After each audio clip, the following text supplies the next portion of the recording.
क्या मैसेज देंगे, क्या संदेश देंगे? भारी मतों से जीते सबसे हैं। पहले तो दानापुर की महान जनता को मैं प्रणाम करता हूँ, उनके प्रति आभार व्यक्त करता हूँ जो इतना बड़ा आशीर्वाद मुझको दे करके वहाँ से विधानसभा में भेजने का काम किया। दूसरी बात यह है कि दानापुर कोई हमारे लिए नया नहीं है, मैं लगातार वहाँ से सांसद रहा हूँ, तो वहाँ की जो समस्या है उस समस्या को मैं जानता हूँ। दियारा की अलग समस्या है, ग्रामीण इलाके की अलग समस्या है, और जो शहरी इलाका लगातार विस्तार हो रहा है उसकी अलग समस्या है।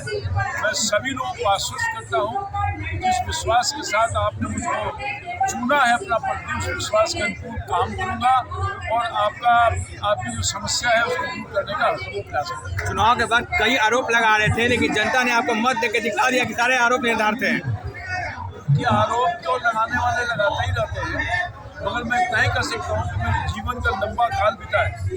मैं वार्ड काउंसिल से यहाँ तक पहुँचा हूँ और अब तक मुझे ये सौभाग्य प्राप्त हुआ कि हर सदन का मैं सदस्य हो गया, भारत सरकार का मंत्री भी हो गया, और मैं आज तक मेरे ऊपर कोई दाग नहीं रह सका और बिल्कुल निष्ठा और ईमानदारी के साथ मैंने अपना जनता का सेवा किया है और आगे भी सेवक बनकर, शासक बन के नहीं, राजा बन के नहीं, सेवक बन करके उनकी सेवा में लगातार काम करूंगा और उनकी सब समस्या के धीरे धीरे निदान करूंगा। कहीं ना कहीं आज दानापुर का आतंक का अंत हो गया। बिल्कुल, वहाँ जो आतंक का राज था आज उससे मुक्ति दानापुर की जनता ने मुझे अपना आशीर्वाद देके बना दिया।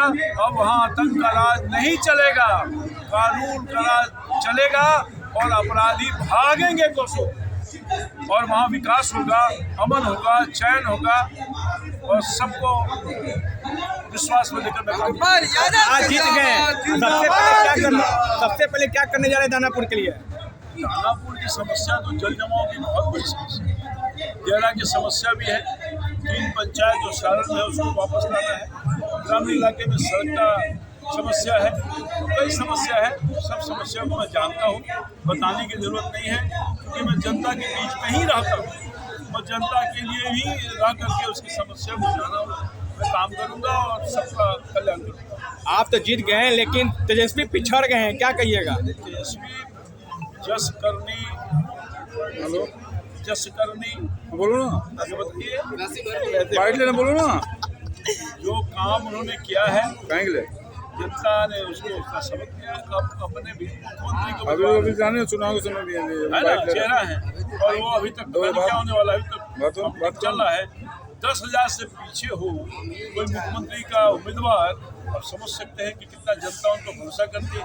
जब राघोपुर की जनता का विश्वास नहीं जीत पाए तो बिहार की जनता का क्या विश्वास है? चाचा प्रणाम। अभी तो वेट में अभी चुनाव का एनडीए की सरकार है, मोदी जी हैं जिन्होंने बिहार के लिए काम किया है, अभी विश्वास लोगों ने पूरे जिताने का काम बिहार वासियों ने किया। कांग्रेस जी आपकी जीत सुनिश्चित करती है कि यादव बिना लाठी के भी जीत सकते हैं, सेवक बन के भी जीत सकते हैं। निश्चित तौर पर यादव लाठी वाला थोड़ा ही है, यादव पढ़ा लिखा है, समझदार है, बुद्धिजीवी है, हर क्षेत्र में काम करने का काम किया। लोग उसको बदनाम करते हैं, मगर मैं समझ सकता हूँ कि मैं तो उसी समाज का एक बेटा हूँ, बिना लाठी गोली का मैं जीता कि नहीं जीता, उन सब लोगों का आशीर्वाद मुझे मिला है। इसलिए ये जो एक धारणा बन गई है खासतौर पर हमारे समाज के लिए, हर क्षेत्र में विद्वान लोग हैं, खिलाड़ी लोग हैं, देश की रक्षा करने वाले लोग हैं, देश की बुराइयों को दूर करने में उनकी महत्वपूर्ण भूमिका है। कृष्ण के वंशज हैं और कृष्ण के वंशज लोगों का कल्याण